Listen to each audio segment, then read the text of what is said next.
আল্লাহর নবী নিজে বর্ণনা করেছেন।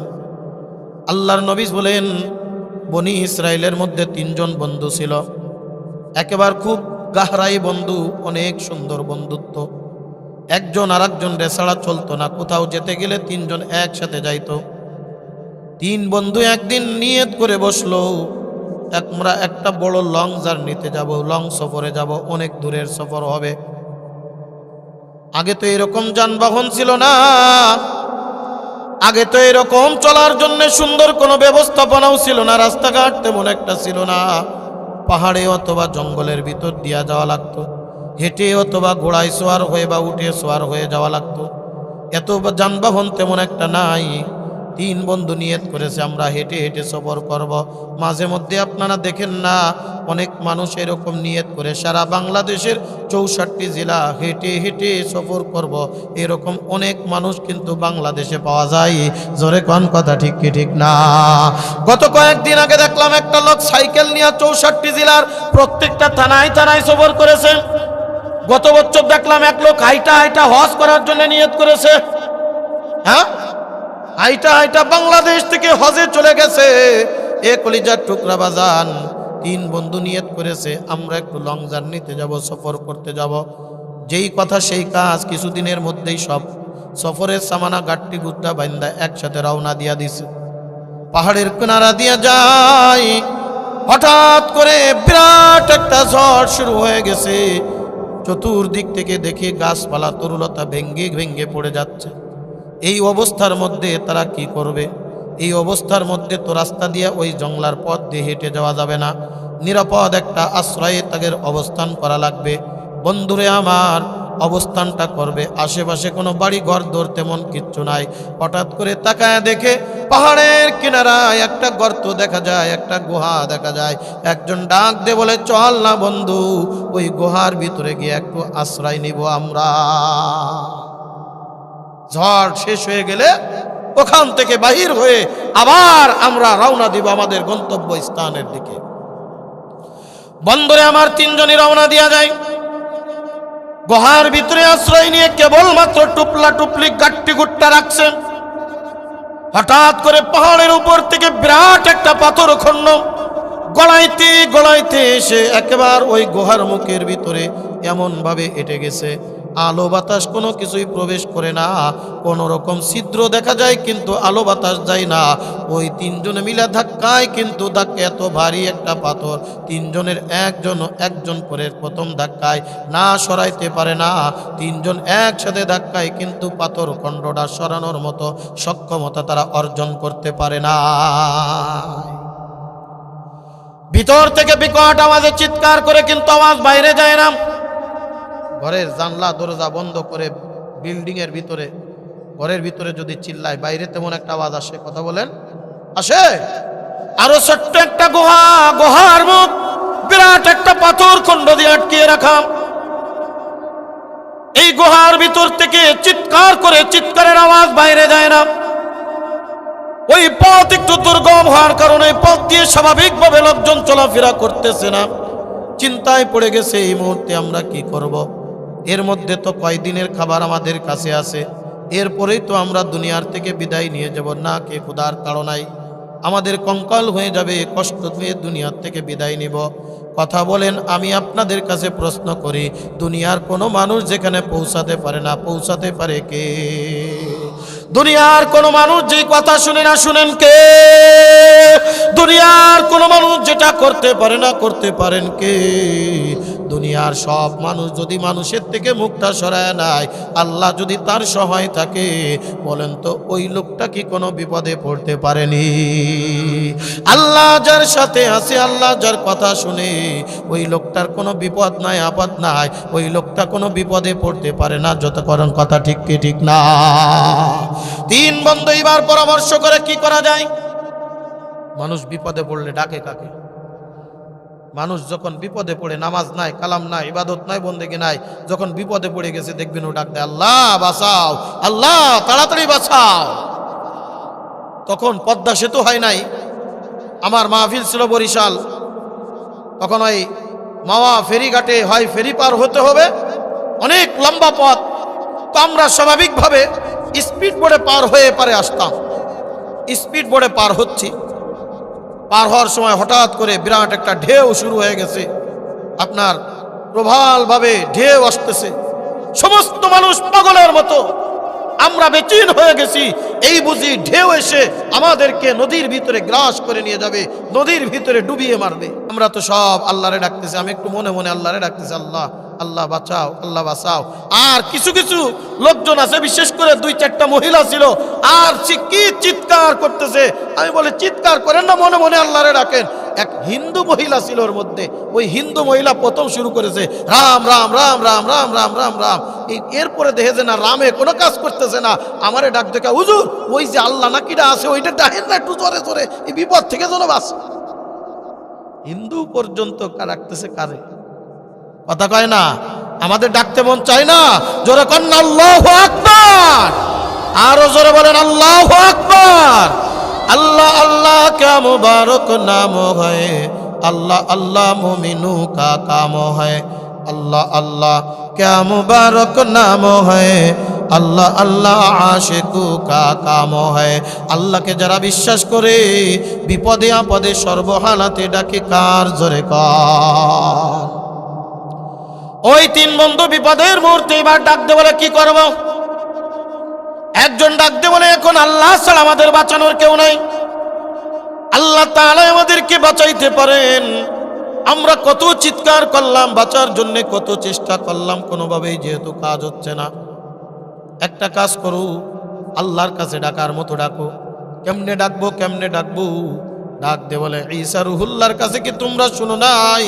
আল্লাহর কাছে যদি কোনো নেক কাজের ওয়াদা করিয়া, নেক কাজের কথা স্মরণ করিয়া আল্লাহর কাছে যদি কোনো কিছু চাও, আল্লাহ তাআলা অবশ্যই তোমার ডাক শ্রবণ করবে। জোরে জোরে কোন সুবহানাল্লাহ। ফাযকুরুনি আযকুরকুম ওয়াশকুরুলি ওয়ালা তাকফুরুন।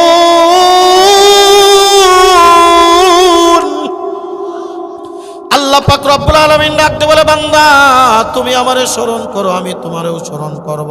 বান্দা তুমি আমারে ডাকো, আমি তোমারে ডাকবো। বান্দা তুমি আমারে ডাকো, আমি তোমার ডাকের সাড়া দিব।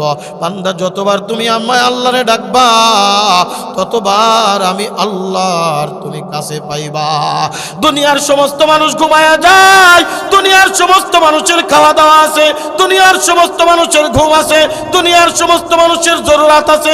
আমার আল্লাহর কি খাওয়া আসেনি? আমার আল্লাহর কি ঘুম আসেনি? আমার আল্লাহর কোনো জরুরত নাই। আমার আল্লাহ সব সময় দাঁড়িয়ে থাকে, ও বান্দা আয়া আমারে ডাক, আমারে ডাক। যতবার ডাকবি আমি আল্লাহ, ততবার তুই কাছে পেয়ে যাবি। ওই তিন বন্ধু এবার আল্লাহর কাছে ডাকবেন। তিনজনে পরামর্শ করলো কে কার আগে ডাকবে একটু বলো। আমার ব্যক্তিগত বানানো কোনো কিচ্ছা নয়, কোনো গল্প নয়, রূপকথার কোনো গল্প নয়। বুখারী শরীফের হাদিস, প্রত্যেকটা হাদিসের কিতাবে হাদিসটা বর্ণনা করা হয়েছে। কলিজার টুকরা বাজান গভীর মনোযোগ দিয়ে শুনবেন। তিন বন্ধু পরামর্শ করে এবার ডাক দে বলে বন্ধুরে তুমি আগে ডাকো, তোমার জীবনের সব থেকে ভালো একটা আমলের কথা বলবা, যেই কাজটা করেছো একমাত্র আল্লাহকে রাজি আর খুশি করার জন্যে, যেই কাজটা দুনিয়ার কোনো মানুষকে রাজি আর খুশি করার জন্য করো নাই, যেই কাজটা দুনিয়ার মানুষ তোমারে বাহবা দিবে এই নিয়েতে তুমি বলো নাই, শুধু আল্লাহকে রাজি আর খুশি করার জন্য করেছো, ওই কাজ ধরে আল্লাহর দরবারে একটু পানা চাও, দেখো আল্লাহ তাআলা আমাদেরকে বিপদ থেকে মুক্ত করে নাকি। প্রথম একজন বন্ধু দাঁড়িয়ে গেল আল্লাহর কাছে, দু হাত তুলে চোখের পানি ফেলায় দিস, ডাক দিয়ে বলে রব্বুল আলামিন আমি বড় পাপী একজন বান্দা, আমার জীবনে এমন কোন আমল নাই যে আমলটা একমাত্র আপনাকে রাজি আর খুশি করার জন্য করেছি। আমার জীবনে এমন কোন আমলের কথা মনে পড়তেছে না, তবে হ্যাঁ রব্বুল আলামিন একটা আমলের কথা আমার বড্ড মনে পড়ে যায়। ও আল্লাহ আমি তখন ছিলাম বড় ধনাঢ্যবান একজন ব্যক্তি। আমার টাকার কোনো অভাব ছিল না, অর্থের কোনো অভাব ছিল না। আমার বাড়ির পাশে আমার একটা চাচাতো বোন ছিল। ওই চাচাতো বোনটা ছিল বড় সুন্দরী রূপসী রমসী একজন নারী।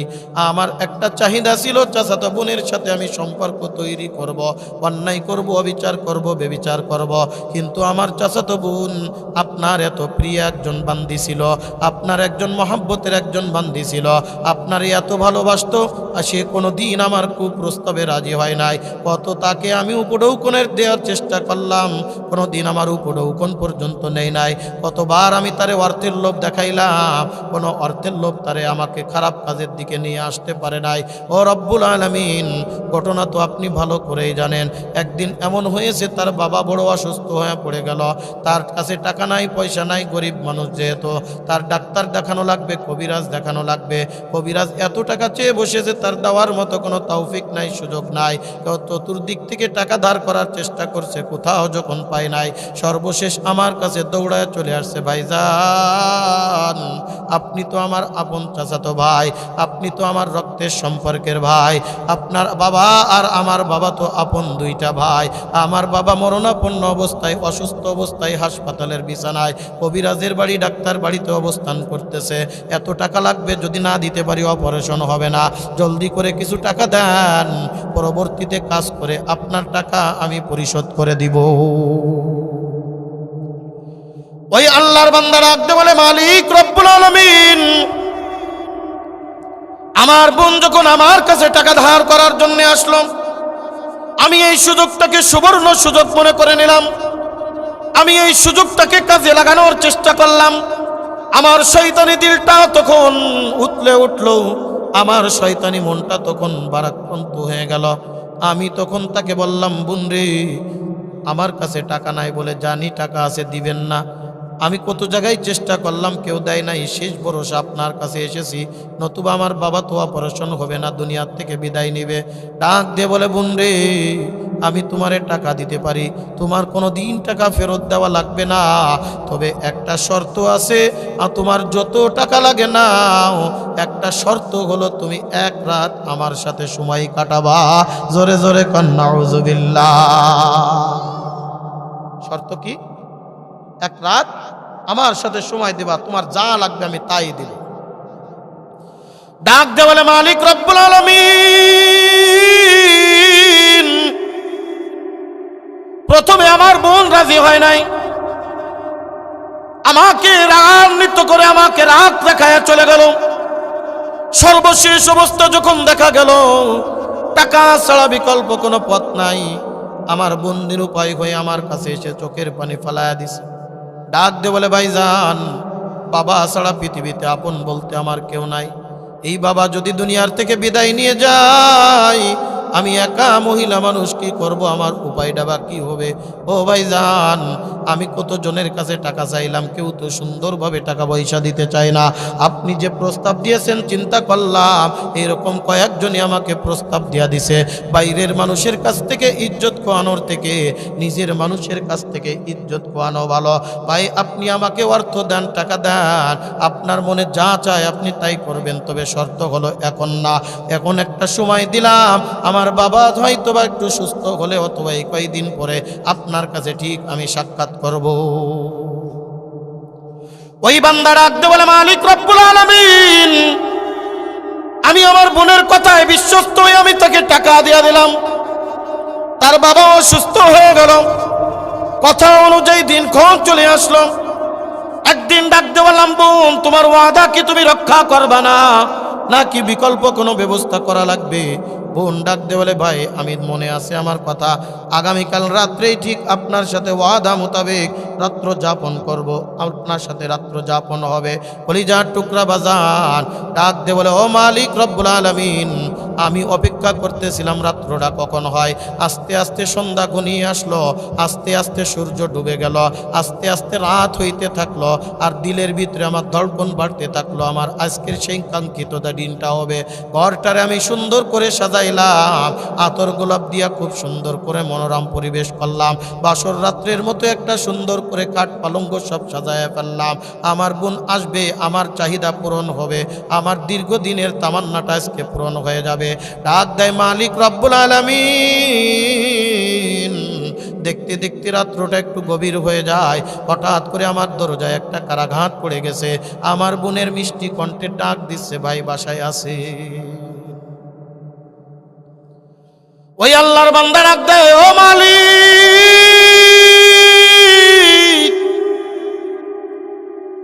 আমি সাথে সাথেই দরজা খুলে দিলাম। ওই সময়টার জন্যই তো আমি অপেক্ষা করতেছিলাম, ওই সময়টার জন্যই তো আমি ইন্তজার করতেছিলাম, ওই সময়টার জন্যই তো আমি অপেক্ষা করতেছিলাম। সাথে সাথেই আমি দরজা খুলে দিলাম। দরজা খুলে যখন দেখলাম আমার বোন চলে আসছে, আস্তে আস্তে ঘরের ভিতরে নিয়ে গেলাম, ঘরের দরজা বন্ধ করে দিলাম। আমি আমার শরীরের কাপড়টা প্রায় অর্ধলগ্ন হয়ে গেলাম। আমার বোনও আস্তে আস্তে কাপড় খোলা শুরু করে দিছে। তাকায়া দেখি আমার বোনের চোখের থেকে টপ টপ টপ টপ করে পানি পড়তেছে। আমি একেবারে চূড়ান্ত পর্যায়ে অন্যায় করার জন্য আমি তার রানের উপরে বসে গেলাম। দেখি আমার বোন চোখের থেকে পানি ফেলায়, গুনগুন গুনগুন সুরে কান্নার আওয়াজ। ডাক দিয়ে বললাম, বোন রে, কান্নার কোনো কারণ নাই, তুমি তো ওয়াদা করেছিলা তুমি আসবা, তোমার ইচ্ছায় তুমি এসেছো। ও বোন, তুমি ভয় পাচ্ছ আমি মানুষকে বলে দিব? আমি তো আজার হইলেও তোমার ভাই, তোমার সাথে রাত্র যাপন করলাম, তুমি সাক্ষী থাকো। পৃথিবীর অন্য কেউ জানবে না, শুধু আমি আর তুমি ছাড়া। এটা তোমার ভয় নাই, এই কথাটা আমি বলে দিব। ওই বোন নিচের থেকে আল্লাহর বান্দা ডাক দে বলে, রব্বুল আলামিন। ওই বোন আমার নিচের থেকে ডাক দিয়ে কোনো কণ্ঠে ডাক দেয়, ভাই রে, আমি দুনিয়ার মানুষের কথা চিন্তা করতেছি না, আমি তো চিন্তা করতেছি ওই মহান মালিকের কথা। আমি তো দুনিয়ার কারোর কথা চিন্তা করি না, পেরেশানি করি না। আমার ইজ্জত তো আব্রু হয়ে গেছে, আমার ইজ্জত লুণ্ঠন হয়ে যাচ্ছে। দুনিয়ার মানুষ জানলেও কি আর দুনিয়ার মানুষ না জানলেও কি, আমি তো আজকে বেবিচার হয়ে গেলাম, আমি তো আজকে জিনাকারিনী হয়ে গেলাম, আমি তো আজকে বেবিচারিনী হয়ে গেলাম। ও ভাই, আমি দুনিয়ার কোনো মানুষের কথা চিন্তা করতেছি না। ওই আল্লাহর বান্দা ডাক দেয়, মালিক। আমি তখন ডাক দিয়ে বলেছিলাম, বোন রে, তুমি যদি দুনিয়ার মানুষের কথা চিন্তা না করো, তুমি কার কথা চিন্তা করে চোখের পানি ফেলাও? ডাক দিয়ে বলে, ভাই রে, দুনিয়ার কেউ যেখানে দেখে না সেখানে দেখে কে? আরো জোরে বলেন না কে? আরো জোরে বলেন আল্লাহু আকবার। দুনিয়ার কোনো মানুষ যেটা দেখে না, দেখে আমার আল্লাহ। ডাক দে বলে, ভাই, এই গভীর রজনীতে দুনিয়ার মানুষ ঘুমে মগ্ন অবস্থায়, দুনিয়ার কেউ দেখে না, আমাকে আসতেও দেখে নাই, এই ঘরের মধ্যে আপনি ছাড়া আর কেউ নাই। বাইরে দুনিয়ার কোনো মানুষ দেখে না। আমি যখন চক্ষুটা বন্ধ করি, তাকায় দেখি আমার আল্লাহ আমার দিকে তাকায় আছে। আমি আল্লাহকে স্যার দেখতেছি, আমার আল্লাহ তাকায় আছে। আমি ওই আল্লাহর ভয়ে চোখের পানি ফেলাই। কিয়ামতের ময়দানে আমার আল্লাহর আদালতে আমি কেমনে মুখ দেখাবো? ইজ্জত হারা একজন নারী আল্লাহর আদালতে কেমনে আমি দাঁড়াবো? এই অবস্থায় যদি আমার দুনিয়ার থেকে বিদায় নিয়ে চলে যেতে হয়, আমার জাহান্নাম ছাড়া কোনো উপায় নাই। দুনিয়ার কোনো মানুষের ভয়ে কাঁদি না, আমি কাঁদি আল্লাহর ভয়ে, আমি কাঁদি জাহান্নামের ভয়ে। জোরে জোরে কন সুবহানাল্লাহ। माशुकू से क्या मजा है, आशिकू से पूछियो, शाखे गुल में क्या मजा है, बुलबुलू से पूछियो, शाखे गुल में क्या मजा है, बुलबुलू से पूछियो। जोरे कन अल्लाहु আকবার। আরে আল্লাহর সাথে ইশক করার মজা এত মজা, যার হয়েছে একমাত্র সেই জানে। আল্লাহর সাথে সম্পর্ক যদি হয়, এ বান্দারে,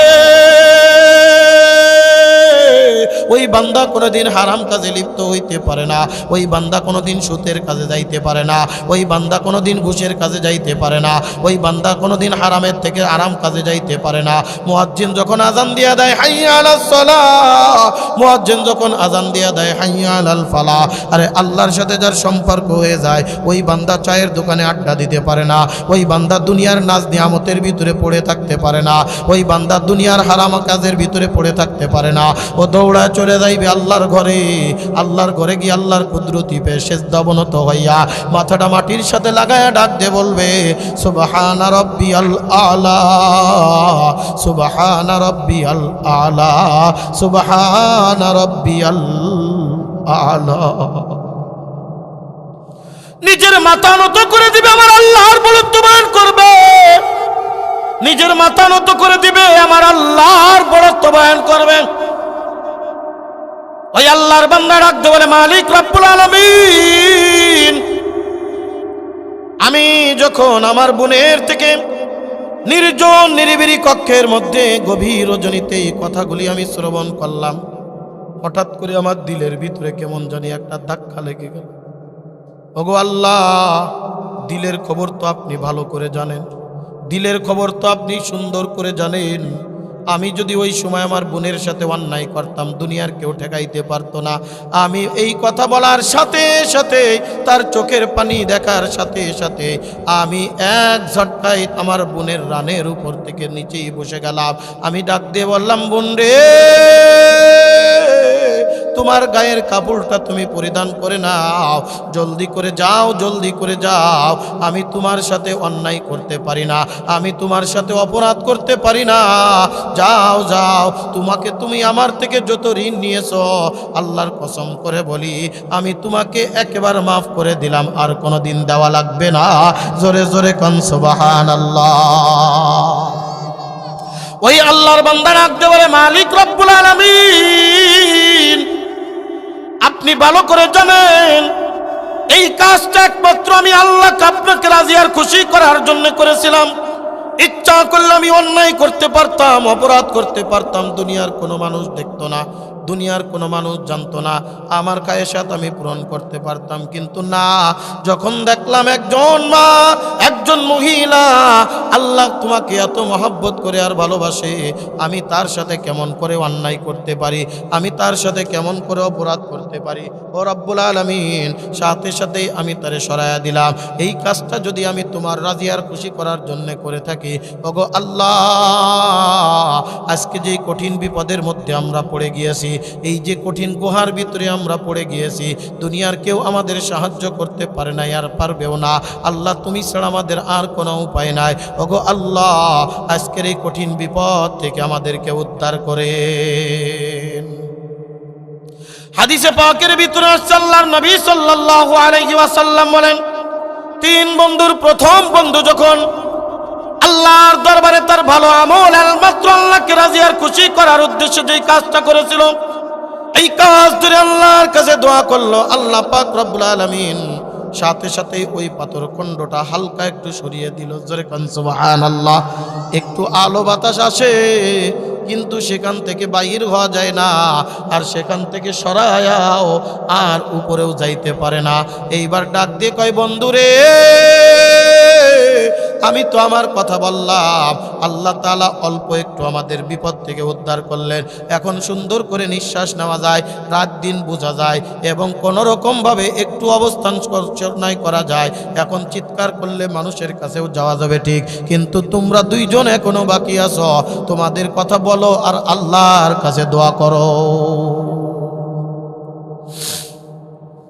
কলিজার টুকরা বাজান, গভীর মনোযোগ।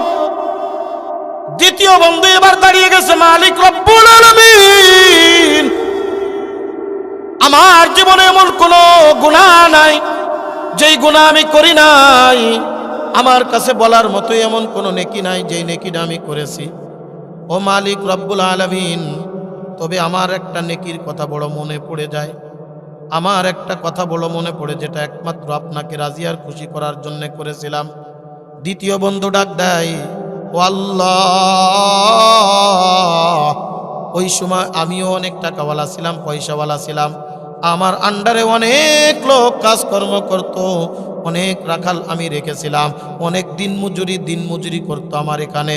এই যে দেখেন না, বিভিন্ন মিল কলকাল ফ্যাক্টরি থেকে মাসিক বেতনে মানুষ কাজ করে, সাপ্তাহিক বেতনে মানুষ কাজ করে। কথা কন ঠিক কি ঠিক না? সাপ্তাহিক প্রত্যেক সপ্তাহে এক সপ্তাহের টাকা দেয়, অথবা মাস শেষ হইলে মাস শেষ হওয়ার পরে টাকা দেয়। ডাক দিয়ে কয়, মালিক রব্বুল আলামিন, আমার জীবনে তেমন কোনো আমল নাই যে আমলের কথা বলে আপনার কাছে আজকে মাপ চাইব, এই বিপদ থেকে উদ্ধার করতে যাইব। রব্বুল আলামিন, আমার একটা কথা মনে পড়ে, আমার এখানে সাপ্তাহিক অথবা মাসিক দিন মজুরিতে এরকম কাজকর্ম করত। একদিন এমন হয়ে গেছে, একটা লোক কিছুদিন ধরে আমার এখানে কাজ করেছে, মাসিক বেতনের সময় হয়ে গেছে, বেতন না নিয়ে লোকটা বাড়ির দিকে চলে গেছে বিপদের কারণে। আমরা হলে কি করতাম? টাকাটা হজম করে দিই না? কি পান কথা ঠিক কিনা? টাকাটা কি করে দিই? বিপদে যদি মানুষ পড়ে, যদি কোনো আমার কাছের থেকে চলে যায়, আমরা ওইগুলো মাইরিং করতে পারলে আরো বেঁচে যায়। কথা কন ঠিক কি ঠিক না? মানুষ 2 টাকা 5 টাকাও মাইরিং করার জন্য পাগল। কথা কন ঠিক কি ঠিক না? ডাক দিয়ে কয়, মালিক রব্বুল আলামিন, আমি এক এক করে এক একজন কর্মচারীর বেতন দিচ্ছিলাম আর বেতন খাতায় সই নিচ্ছিলাম। হঠাৎ করে দেখি একজন লোকের ওখানে সই নাই। আমি ডাক দিয়ে বললাম, বারবার ডাকলাম তার নাম। একজন ডাক দিয়ে বলে, মালিক, এতবার ডাকা লাগবে না, এই লোকটা তো এখন আপনার এখানে কাজে নাই। বলে, দেখা যাচ্ছে সে একেবারে প্রায় সেম সময় তোমরাও যতদিন কাজ করেছো সেও ততদিন ধরে কাজ করেছে, তাহলে বেতন না নিয়ে চলে গেল কেন? বলে, ইমার্জেন্সি প্রয়োজনের কারণে সে তার নিজের গ্রামে চলে গেছে। ডাক দিয়ে বলে, মালিক রব্বুল আলামিন, সাথে সাথে আমি তার টাকাকে আমার টাকার থেকে আলাদা করে ফেললাম। সে মাসিক যেই মজুরি পেত, মজুরিটা আলাদা করে ফেললাম। অপেক্ষা করলাম কিছুদিন, দেখি এই লোকটা আবার ফিরে আসে কিনা টাকার জন্যে, অথবা কাজের জন্যে ফিরে আসে কিনা। দীর্ঘদিন অপেক্ষা করার পরে দেখলাম না না, এই লোকটা আর ফিরে আসে নাই। এখন চিন্তা করলাম, এই টাকাটা যদি এই অবস্থায় রেখে দিই তাহলে নষ্ট হয়ে যেতে পারে, বা এই লোকটার উপকার হবে কোন কাজে। চিন্তা করলাম, আমার টাকার সাথে তার টাকাটার একটা ভাগ মিলায় নিলাম, মিলায় নিয়ে আমার ব্যবসার সাথে তার ব্যবসার একটা মিশ্রণ করে নিলাম। কিন্তু মাস শেষ হইলে ওই টাকার থেকে যেই লভ্যাংশ হয়, ওই লভ্যাংশগুলো তার অর্থায়নের ভিতরে আমি আলাদা করে রেখে দিই। জোরে জোরে কান সুবহানাল্লাহ। এইভাবে তার লভ্যাংশ হইতে হইতে আসলের থেকে অনেক অনেক গুণ বেড়ে গেল। ওই লভ্যাংশের টাকা দিয়ে আমি একটা পশু ক্রয় করলাম। ওই পশুর থেকে একটা দুইটা হইতে হইতে মাঠ প্রায় ভরে গেছে, এরকম পশু হয়ে গেছে। দীর্ঘকাল পরে ওই লোকটা বিপদের সময় যখন কোথাও অর্থ সম্পদ পায় নাই, আমার কাছে চলে আসছে, মালিক আপনি আমাকে চিনেননি? বলে, না তেমন তো চিনতে পারতেছি না। ডাক দে বলে, মালিক, এতদিন আগে আমি আপনার এখানে কাজ করতাম, মাস পুরা কাজ করেছি, কিন্তু বেতন না নিয়ে আমি চলে গিয়েছিলাম। এতদিন আমি এলাকায় ছিলাম, আমি এখন বিপদের মধ্যে আছি। ওই টাকা কয়টা যদি আমারে দিতেন তাহলে আমার বড্ড উপকার হইতো। ডাক দে বলে, রব্বুল আলামিন, সাথে সাথে আমার মনে পড়ে গেল। আমি এক লাফ দিয়ে উঠে ডাক দে বললাম, ভাইজান, আমি তো আপনারই খুঁজতেছি। আপনার খোঁজে আমি কত চেষ্টা করেছি, কত জায়গায় খবর পাঠিয়েছি, না কোথাও আপনারে খুঁজে পাই নাই। তারপরে আপনার অর্থ সম্পদ যা ছিল আমি আলাদা করে একটা ইনভেস্ট করে ফেলেছি, আমার ব্যবসার সাথে লাগা ইনভেস্ট করেছি। আপনার ব্যবসায় আল্লাহ তাআলা এত বরকত দিয়েছে, যেই বরকত তুলনা করে ভাষায় প্রকাশ করা যাবে না। জোরে জোরে কান সুবহানাল্লাহ। ডাক দে বলে, মালিক রব্বুল আলামিন, ওই লোকটারে ডাক দিলাম, আসেন বাবা আসেন। এক ময়দানের ভিতরে নিয়ে বললাম, এই ময়দানের ভিতরে যত পশু দেখতে পাচ্ছেন সব পশুগুলো আপনার, এখানে একটাও পশু আমার না, আপনার পশু আলাদা করে আমি রেখে দিয়েছি। ওই লোকটা ডাক দে বলে, মালিক আমার সাথে আপনি রসিকতা করেন, আমি তো মাত্র কয়েক টাকা পাবো, আমি তো মাত্র অল্প কিছু পাবো, এত কিছু তো আমার না। আমি বললাম, না না না, আমি আপনার অর্থ ইনভেস্ট করে আমি আপনার পুঁজি বাড়ায়া দিলাম। ডাক দে বলল, আউযু মালিক, আমারটা দিয়া দেন। আমি বললাম, না, আপনি যা ইচ্ছা এখান থেকে সব নিয়ে যা। ওই আল্লাহর বান্দা আল্লাহর দরবারে চোখের পানি ফেলায় ডাকে, মালিক। ওই সময় আমার অবস্থা এমন ছিল, ওই লোকের অর্থ সম্পদ অনেক বেশি, কিন্তু আমার তখন ভালো যাচ্ছিল না। আমি ব্যবসায়ী লস করে ফেলেছিলাম, আমি অবস্থা অনটন যাচ্ছিল, এমন ছিল সকালে খাইলে দুপুরে খাইতে পারতাম না, দুপুরে খাইলে রাত্রে খাইতে পারতাম না। কিন্তু আমি একটা পশুও তার থেকে নেই নাই, একটা পশুও সেখানে থেকে আমি হাত দেই নাই, বরং আমি সব পশুগুলো তাকে দিয়ে দিলাম। ওই লোকটা খুশি মনে বাড়ি চলে গিয়েছিল। আমার সন্তানের, আমার বিবিরা আমাকে কত গালমন্দ করেছিল, তুমি তো কিছু ইচ্ছা করলে নিতে পারতা, তুমি তো কিছু দিতে পারতা, আর কিছু নিতে পারতা। কিন্তু আমি দীপ্ত কণ্ঠে বলেছিলাম, এটার মালিক আমি না, এটার মালিক হলো সে। তার মাল আমি তারে ফেরত দিয়া দিয়েছি, বুঝাইয়া দিয়েছি। কিয়ামতের ময়দান আমি আল্লাহর আদালতে খায়েন অবস্থায় দাঁড়াইতে চাই না, খেয়ানতকারী অবস্থায় দাঁড়াইতে চাই না। কিয়ামতের ময়দানে আল্লাহর আদালতে আমি একজন মুনাফিক হইতে চাই না। আমি চাই আল্লাহ তাআলা যেন এই ওসিলায় আমাকে মাফ করে দেয়। জোরে জোরে কান সুবহানাল্লাহ। ওই আল্লাহর বান্দা চোখের পানি ফেলায়া আল্লাহর দরবারে ডাক দেয়, ও মালিক, আপনি জানেন এই কাজটা দুনিয়ার কোনো আশায় আমি করি নাই, দুনিয়ার কারোর মনের আশায় করি নাই, দুনিয়ার কাউকে খুশি করার জন্য করি নাই, করেছিলাম তো একমাত্র আপনাকে রাজি আর খুশি করার জন্য। এই কাজটা যদি আপনার কাছে পছন্দনীয় হয়, ওগো আল্লাহ, আজকের এই কঠিন বিপদ থেকে আমাদেরকে উদ্ধার করে দেন, আজকের এই কঠিন মুসিবত থেকে আমাদেরকে বাঁচান। হাদিসে পাকের ভিতরে আসছে, আল্লাহর নবী সাল্লাল্লাহু আলাইহি ওয়াসাল্লাম বলেন, যখন দ্বিতীয় বান্দা আল্লাহর কাছে এভাবে রুনাজারি করে করে দোয়া করে, আল্লাহর কাছে এই নেকির কথাটা ধরে আল্লাহর কাছে চায়, পানা চায়, আল্লাহ তাআলা আরেকটু পাথর খণ্ডটা একটু সরিয়ে দিলেন, কিন্তু এতটা সরাইলেন না যতটা সরাইলে মানুষ উপরে উঠে আসতে পারে। সুবহানাল্লাহ। কলিজার টুকরা বাজান ফরিদপুরের মুসলমান, গভীর মনোযোগ। দুইজন বন্ধু আল্লাহর কাছে দোয়া করলো, হালকা হালকা সরে গেল, পুরাপুরি সরল না। বাকি আছে কয়জন? জোরে কন। একজন বাকি আছে। ডাক দেয় মালিক। ওই দুই বন্ধু ডাক দিচ্ছে, বন্ধুরে এইবার শেষ ভরসা তুমি। আমরা দুইজন তো আমাদের কথা বললাম, আল্লাহ তাআলা আমাদের সাহায্য করলেন, এতটাও করেন না, এতটাও হয় না, যার কারণে আমরা আজকে বিপদ থেকে উদ্ধার পেয়ে যাব। ও বন্ধু, তুমি আল্লাহর দরবারে একটু দোয়া করো, আল্লাহর দরবারে একটু বলো, আল্লাহ তাআলা যেন আজকের এই কঠিন বিপদ থেকে আমাদেরকে বাঁচায় দেয়। বিপদ থেকে বাঁচানোর মালিককে, জোরে কনকে। ফরিদপুরের মুসলমান, গভীর মনোযোগ। এইবার 3 নম্বর বন্ধু দাঁড়িয়ে গেছে মালিকের দরবারে। ডাক দে বলে, মালিক রব্বুল আলামিন, আমার দুই বন্ধু তাদের জীবনের শ্রেষ্ঠ ঘটনা ধরে আপনার কাছে পানা চাইল। আল্লাহ আপনি সাহায্য করেছেন, কিন্তু এতটুকু হয় নাই যে আমরা উপরে উঠে আসতে পারবো। ও মালিক, এইবার আমার সামনে একটা কঠিন পরীক্ষা এসে দাঁড়ালো। আপনি কি করবেন জানি না, আমারও একই কথা। আমার জীবনে এমন কোনো নেকি নাই যেই নেকিটা একমাত্র আপনার রাজি খুশি করার জন্য করেছি, যেই নেকির কথা বলে আল্লাহ আপনার কাছে আমি মাপ চাইব। তবে একটা ঘটনা আমার দিলের ভিতরে এখনো বাজে। ও আল্লাহ, আমার দুই বন্ধু বড় লোকের কথা শোনাইয়া আপনার কাছে মাপ চাইল। আজকে আমি আমার গরিবী হালাতের একটা ঘটনা আমার বড় মনে পড়ে যায়। ও রব্বুল আলামিন, আমি তখন ছিলাম একান্ত অভাবী। আমার টাকা ছিল না, পয়সা ছিল না, কোনো প্রকার কাজকর্ম এলাকায় তেমন চলতেছিল না। এমন হয়তো এক বেলা খাইলে আর এক বেলা খাইতে পারতাম না, আর এক বেলা খাইলে আর এক বেলা খাইতে পারতাম না, এরকম কঠিন পরিস্থিতির ভিতরে চলতেছিল আমার দিন। ডাক দিয়ে বলে, মালিক রব্বুল আলামিন, আপনি তো জানেন আমার ছোট্ট ছোট্ট 2টা দুগ্ধ বাচ্চা ছিল, আমার বিবি আর আমার একজন পীড়িত মা ছিল অসুস্থ অবস্থায়। ওগো আল্লাহ, আমি ঠিক মতো খাই আর না খাই, আমার পারে কোনোদিন আমি ভুখা রাখি নাই।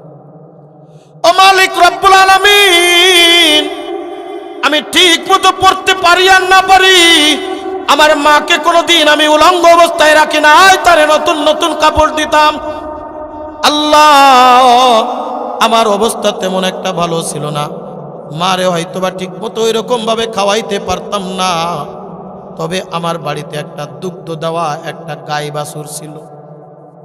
গায়ের দুগ্ধ দহন করে আমরা খাবার গ্রহণ করতাম যখন বাইরের খাবার পাইতাম না। একদিন এমন হইল, রব্বুল আলামিন, সারাদিন আমি বাইরে কাজের সন্ধানে গেলাম। কাজের সন্ধান করতে করতে করতে করতে সন্ধ্যা হয়ে গেছে, কোনো কাজ পাই নাই, খাবার কিনতেও পারি নাই। মনের ভিতরে বড় দুঃখ। সারাদিন বিবি না খেয়ে আছে, সন্তানেরা না খেয়ে আছে, আমার অসুস্থ পীড়িত মাটাও না খেয়ে আছে। খালি হাতে যদি বাসায় যায়, আমার বিবি সন্তান আর মায়েরা কি খাবে? কিভাবে আমি বাবা হিসেবে মুখ দেখাবো? একজন গরিব বুঝে সন্তানরে না খাওয়ায় রাখলে কত বড় কষ্ট লাগে, জোরে কোন কথা ঠিক কি ঠিক না? ডাক দিচ্ছে রব্বুল আলামিন। আমি আরো কাজের সন্ধান করতে করতে রাত অনেক দীর্ঘায়িত হয়ে গেল, এরপরেও আমি কাজ পাইলাম না। খালি হাতে আমাকে নিরুপায় হয়ে বাসার দিকে ফিরতে হলো। আমি যে দেখি আমার বিবি ক্ষুধার যন্ত্রণায় কাতর, আমার সন্তানেরা ক্ষুধার যন্ত্রণায় কাতরাচ্ছে, আর ডাক দিয়ে বলছে, বাবা খাবার কই, খাবার কই? সন্তানদের চোখের পানি, আমার চোখের পানি ধরে রাখতে পারি নাই। ওগো আল্লাহ, আমি বললাম, বাছারে, আজকে সারাদিন কাজের সন্ধান করলাম, কোথাও কোনো কাজ খুঁজে পাইলাম না। এলাকার ভিতরে এখন অভাব চলতেছে, কেউ কোনো কাজ দিচ্ছে না, কেউ কোনো কাজ করছে না। সন্তানেরা ক্ষুধার যন্ত্রণায় মাটিতে গড়াগড়ি করে আর চোখের পানি ফেলায়। আমি আস্তে আস্তে গোয়াল ঘরে গেলাম, চিন্তা করলাম, দেখি গাভীর দুগ্ধ দহন করে যতটুকু দুগ্ধ হয়, ওই দুগ্ধটা আমরা সবাই মিলে পান করে মোটামুটি একটু রাত্রটা যাপন করে নিব। সকালবেলায় আবার চলে যাব কাজের সন্ধানে। কাজ করে আগে তাড়াতাড়ি আমি আমার পরিবারের মুখে একটু অন্ন জুগিয়ে দিব, খাবারটা একটু মুখে পৌঁছায়া দিব। ডাক দেয় মালিক। আমি যখন খাবার দুগ্ধ দহন করলাম, দেখি আল্লাহ, তুমি অনেক দুগ্ধ সেদিন আমার গাভীর পেটের থেকে দিয়েছিলা। আমার একটা নিয়ম ছিল, আমি যখন কোনো খাবার আনতাম, আমি সর্বপ্রথম আমার মায়ের ঘরে পীড়িত মায়ের কাছে দৌড়ে যাইতাম। আগে মাকে দিতাম, তারপরে আমি সন্তানরে খাওয়াইতাম, বিবিরে খাওয়াইতাম, এরপরে আমি নিজে মুখে দিতাম।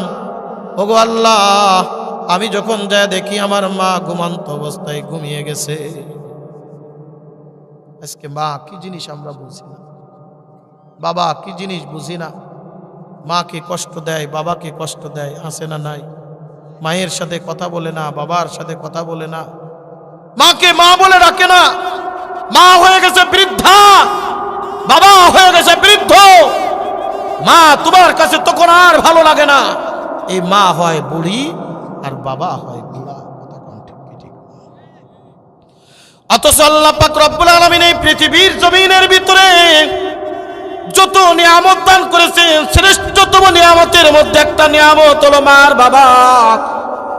আল্লাহ তাআলার হকের পরে আল্লাহ তাআলা মায়ের এবং বাবার হক নির্ধারণ করে দিয়েছেন। এটা আমার ব্যক্তিগত কোনো কথা না। আল্লাহ তাআলা ডাক দিয়ে বলেন, ওয়াকাদা রাব্বুকা আল্লা তা'বুদু ইল্লা ইয়াহু ওয়া বিল ওয়ালিদাইনি ইহসানা ইম্মা ইয়াবলুগান্না ইনদাকাল কিবারা আহাদুহুমা আও কিলাহুমা ফালা তাকুল লাহুমা উফ ওয়ালা তানহারহুমা ওয়া কুল লাহুমা কাওলান কারীমা। আল্লাহু আকবার কন্না। আল্লাহ পাক রব্বুল আলামিন সূরা বনী ইসরাঈলের মধ্যে বলেন, এ দুনিয়ার মানুষ শুনো, আমি আল্লাহ তাআলা বিধান করে দিলাম, আমি আল্লাহ তাআলা একটা বিধান করে দিলাম, আল্লাহ তা'বুদু ইল্লা ইয়া, আমি আল্লাহ ব্যতীত আর কারোর পায়ে সেজদা করবে না। আমি আল্লাহ ব্যতীত আর কারোর ইবাদত করবে না, বন্দেগী করবে না। এটা হলো তোমাদের জন্য একটা বিধান। দ্বিতীয় নম্বর, আমার বিধানের পরে আল্লাহ তাআলা ডাক দিয়ে বলেন ওয়াবিল ওয়ালিদাইনি ইহসানা, ওই মা এবং বাবার সাথে সদ্ব্যবহার করবা। খবরদার খবরদার, তাদের সাথে কখনোই খারাপ আচরণ করবা না, তাদের সাথে কখনোই রুক্ষ আচরণ করবা না, তাদের সাথে কখনোই দুশ্চিন্তা আচরণ করবা না, তাদের সাথে কখনোই তুমি খারাপ আচরণ করবা না। মনে রাখো, তাদের সাথে যদি খারাপ আচরণ করো, এমনকি এমন কোনো কথা বলবা না, ওয়ালা তাকুল্লাহুমা উফফিন ওয়ালা তানহারহুমা, তাদের সাথে এমন কোনো কথা বলবা না যেই কথার দ্বারা বান্দা আহ শব্দ উচ্চারণ করে, মা তোমার উফ শব্দ উচ্চারণ করে। আল্লাহর কসম করে বলি রে বাজান, এ ফরিদপুরের মুসলমান, এ সালতা এলাকার মুসলমান, যে তুমি যত বড়ই আবেদ বান্দা হও, তুমি যত বড়ই হাজিয়ার গাজী হও, তুমি যত বড়ই টাকাওয়ালা হও, তুমি যত বড়ই মুফতি হও, তুমি যত বড়ই মুহাদ্দিস হও, তুমি যত বড়ই বক্তা হও, তুমি যত বড়ই দুনিয়ার মধ্যে রাজত্বদারী হও না কেন, তোমার মা যদি তোমার উপরে ওয়ারাজি থাকে, তোমার বাবা যদি তোমার উপরে ওয়ারাজি থাকে, তোমার মা যদি তোমার উপরে খুশি থাকে, তোমার বাবা যদি তোমার উপরে খুশি থাকে, আল্লাহর কসম করে বলি, আল্লাহর কসম করে বলি, আল্লাহ তাআলা কোনো ইবাদত কবুল করবে না। আল্লাহর নবী বলেন, দুনিয়ার মধ্যে যদি কোনো মা কষ্ট পায়, আর মায়ের থেকে যদি তুমি পাপ না চেয়ে নিতে পারো, এই দুনিয়ার জমিনের মধ্যে একটা আযাব আল্লাহ তাআলা দিবে। এ বাজার মনে রাখবা, তুমি যত বড়ই লোক হও না কেন, তুমি যত বড় যা কিছু হও না কেন, এই দুনিয়া থেকে যখন বিদায় নিয়ে যাইবা, এই দুনিয়া থেকে বিদায় নেওয়ার সময় তোমার মুখে কালেমা জারি হবে না। কোন মারে কষ্ট দাও, কোন মারে কষ্ট দাও, আজকের ইয়াং জেনারেশন দুনিয়ার জমিনের মধ্যে মারে বেশি কষ্ট দেয়, বাবারে বেশি কষ্ট দেয়। এমনও নিউজ আমার কাছে আসে, এমনও অনেক কথা আমার কাছে আসে, যেহেতু সারা বাংলাদেশে সফর করে কত জায়গায় কত ধরনের লোকের সাথে সাক্ষাৎ হয়। ইউটিউবে আমার একটা আলোচনা আছে, বৃদ্ধাশ্রমে মায়ের ওয়াজ। এখানে আমি এত লম্বা আলোচনা করতে পারবো না, আমার হাতে একেবারে সময় কম। নাম লিখে সার্চ করে দেখবেন, এ কলিজার টুকরা বাজান, এমনও অনেক সন্তান আছে 2, 4, 5 বছর হয়ে যায়, মা রে মা বলে ডাকে না, বাবা রে বাবা বলে ডাকে না। মা তোমার আজকে ভালো লাগে না, যেদিন মা দুনিয়ার থেকে বিদায় নিয়ে যাবে, 5টা বছর মা হারা, আজ প্রায় 2টি বছর হতে যাচ্ছে বাবাকে হারিয়েছি। আমি আমার নিজের জীবনের কথা বলি, আমার মা মরণের আগে 4টা বছর পর্যন্ত পা 2টাই প্যারালাইসিস ছিল, হাঁটতেও পারতো না, চলতেও পারতো না। যত রাতই হোক মাহফিল করে যখন আমি বাড়ি যাইতাম, শুধু গাড়ির একটা হরেন দিতে দেরি, মা দেখতাম চিৎকার করে বলতো, নুরুল ইসলাম বাড়ি আসছনি। কত কঠিন শীতের মধ্যেও দেখেছি দুনিয়ার সব দরজা বন্ধ করে দিয়েছে, কুয়াশা ঢুকে যাবে ঘরের মধ্যে। একটা দরজা আমি যতক্ষণ বাড়ি না যাইতাম, ওই দরজাটা কোনোদিন বন্ধ হয় নাই। ওই দরজাটা ছিল আমার মায়ের দরজা।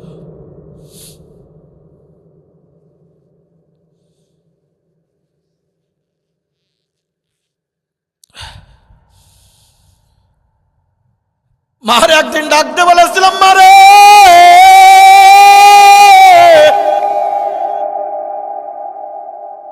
তুমি অসুস্থ মানুষ, এত রাত হয়ে গেছে, তুমি কি ঘুমাও না? মা ডাক দিয়ে বলে, নুরুল ইসলাম রে, সন্তান যদি বাইরে ঘুরে বেড়ায়, দুনিয়ার কোনো মা কোনোদিন ঘুমাইতে পারে না। যখনই চক্ষুটা বন্ধ করি, তখনই দেখি তোমার চেহারাটা চোখের সামনে ভেসে ওঠে। এ ফরিদপুরের মুসলমান, কোন মার কষ্ট দিচ্ছ?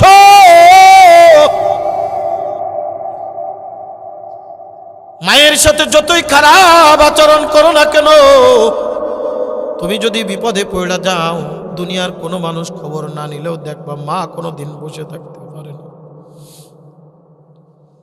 আল্লাহ পাক রব্বুল আলামিন ডাক দিয়ে বলে, মা কেমন মা জানোনি? হামালাতুহু উম্মুহু ওয়াহনান আলা ওয়াহনিন ওয়া ফিসালুহু ফি আমাইন আনিশকুর লি ওয়া লিওয়ালিদাইকা ইলাইয়াল মাসির।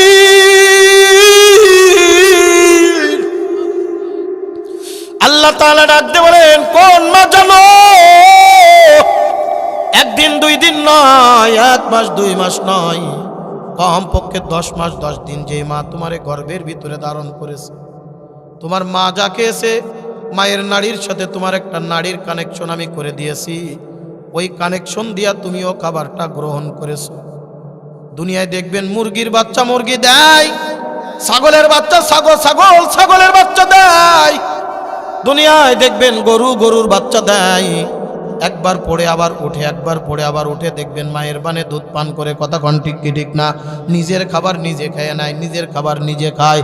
কিন্তু একটা সন্তান মা যখন দুনিয়ার জমিনের ভিতরে ভূমিষ্ঠ করায়, একটা সন্তান কমপক্ষে 2 থেকে 2.5 বছর পর্যন্ত ওই মায়ের বুকের দুগ্ধ পান করে তারপরে সন্তান খাবার খাওয়া শিখে। জোরে কন কথা ঠিক কি ঠিক না? হামালাতুহু উম্মুহু ওয়াহনান আলা ওয়াহনিন ওয়া ফিসালুহু ফি আমাইন। কমপক্ষে 2 বছর পর্যন্ত তোমার মা তোমার জন্য কষ্ট করে তোমার বুকের দুগ্ধ পান করল।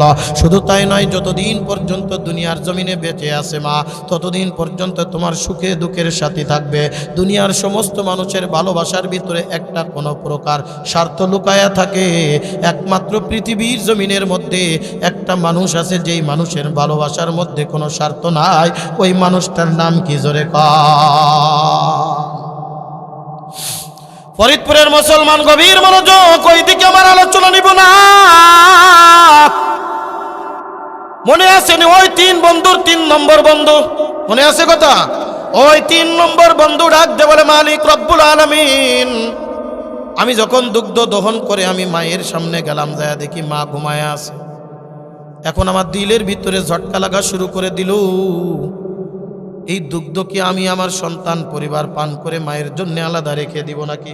রব্বুল আলামিন, এইবার চিন্তা করতে থাকলাম, কি করব আমি এই মুহূর্তে, কি করব?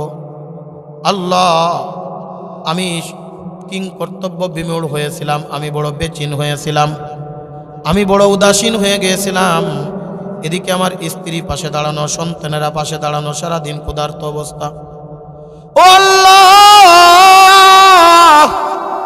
আমি অটল সিদ্ধান্ত নিয়ে নিলাম, পরে আমার সারা জীবনের যে ইচ্ছা, আমার সারা জীবনের যেই কাজ, আমি যেইটা করেছি, আগে আমার মাকে আমি দুগ্ধ পান করাইতাম, তারপরে সন্তানদেরকে। আমার মা আজকে ঘুমায় গেছে, যতক্ষণ পর্যন্ত এই দুগ্ধ আমার মা পান না করবে, ততক্ষণ পর্যন্ত আমি আমার স্ত্রী বা আমার সন্তানরে আমি পান করাবো না। জোরে জোরে কন সুবহানাল্লাহ। বুজুর্গি কি नहीं हमको जरूरत, गुलाम अपना बना ले ऐ खुदाया, गुलाम अपना बना ले ऐ खुदाया, तो कुजा ओ सुन्नते अहमद कुजा, बा मोहम्मद कई बुवद निस्बत तोरा, बा मोहम्मद कई बुवद निस्बत तोरा। जोरे कन अल्लाहु আকবার। ডাক দিচ্ছে মালিক রব্বুল আলামিন, আমার সন্তানেরা ক্ষুধার যন্ত্রণা আমার পায়ের কাছে গড়াগড়ি দিয়ে কাঁদতেছিল, আর ডাক দিয়ে বলতেছিল, বাবা, ক্ষুধার যন্ত্রণায় সারাদিন তোমার জন্য চাতক পাখির নাই তাকিয়েছিলাম, তোমাকে পাই নাই, কিছুই তো খাইতে পারি নাই। রাত্র হয়ে গেছে, ক্ষুধার যন্ত্রণায় আর বাঁচি না, আমি অটল ছিলাম না, আমি আগে মাকে খাওয়াবো। দেখতে দেখতে সকাল হয়ে গেল, মায়ের ঘুম ভাঙল। ওগো আল্লাহ, আমি আমার মাকে আগে দুগ্ধ পান করালাম, তারপরে সন্তানদেরকে পান করাইলাম। আমার মনে আছে আমার মা ওই সময় ডাক দিয়ে বলেছিল, আল্লাহ জন্য তোরে কোনো বিপদ আপদ বালা মুসিবত না দেয়। আল্লাহর কাছে 3 নম্বর বন্ধু এবার ডাক দেয়, ও মালিক রব্বুল আলামিন, এই কাজটা দুনিয়ার কারোর উদ্দেশ্যে আমি করি নাই। আমি সারা জীবন আমার জিন্দেগির ভিতরে একটা আমল করে গিয়েছি একমাত্র আপনারে রাজি আর খুশি করার উদ্দেশ্যে। আল্লাহ তোমার কাছে যদি এই আমলটা পছন্দ হয়, ওগো আল্লাহ আজকের এই কঠিন বিপদ থেকে আমাদেরকে উদ্ধার করে দেন। আল্লাহর নবী ডাকতে বলেন, সাহাবীরা রে, 3 নম্বর বন্ধু যখন এই দোয়া করিয়া আল্লাহর কাছে দোয়া করছে, এই কথা বলিয়া আল্লাহ তাআলা পুরা পাথর খণ্ডটাকে একটা ধাক্কা দিয়া ওই গর্তের মুখের থেকে বাইরে ফালাইয়া দিল। জোরে জোরে কান সুবহানাল্লাহ। এই কারণে আল্লাহ পাক রব্বুল আলামিন ডাক দেয়, বান্দা দুনিয়ার মধ্যে এমন কিছু কাজ করো যেই কাজের মাধ্যমে তুমি আমার কাছে দোয়া করতে পারো, যেই কাজের মাধ্যমে আমার কাছে চাইতে পারো। মানুষ যখন দুনিয়ার থেকে বিদায় নিয়ে যাবে রে বাজান, সব কিন্তু রেখে চলে যাইবে। এই টাকা পয়সা ধন দৌলত কোনো কিছুই আমি নিয়ে যাইতে পারবো না। কাপড়ের কাপড়ের কিন্তু কোনো পকেট হবে না। জোরে কোন কথা ঠিক কি ঠিক না? ওই 3টা টুকরা অথবা 5টা টুকরা সাদা কাপড়ের কাপড়, ওই কাপড়ের কিন্তু পকেট নাই। ধন দৌলত অর্থ সম্পদ সব কিছু দুনিয়ার জমিনের ভিতরে রাইখা যাবা, কিছুই নিয়ে যাইতে পারবে না রে বাজার। আল্লাহর নবী বলেন, মানুষ যখন দুনিয়ার থেকে বিদায় নিয়ে যায় তার সব আমলের দরজা বন্ধ হয়ে যায়। 3টা আমল কিয়ামত পর্যন্ত জারি থাকে, ইল্লা বিসাদাকাতিন জারিয়া। তার মধ্যে একটা হলো ওই সদকা, যেই সদকা দুনিয়ার জমিনের ভিতরে মাদ্রাসা মসজিদের জন্য করেছে, জনসেবামূলক কাজ করে গিয়েছে। তুমি দুনিয়ার থেকে বিদায় নিয়ে যাবা, এই মাদ্রাসা থেকে যাবে। আজকে মাদ্রাসার বয়স 29 বছর চলে, কথা বলেন ঠিক কি ঠিক না? এই মাদ্রাসার শুরু লগ্ন থেকে যারা এই মাদ্রাসার পিছনে মেহনত করেছিল তাদের মধ্যে আজকে অনেকেই দুনিয়ার থেকে বিদায়। জোরে কোন কথা ঠিক কি ঠিক না?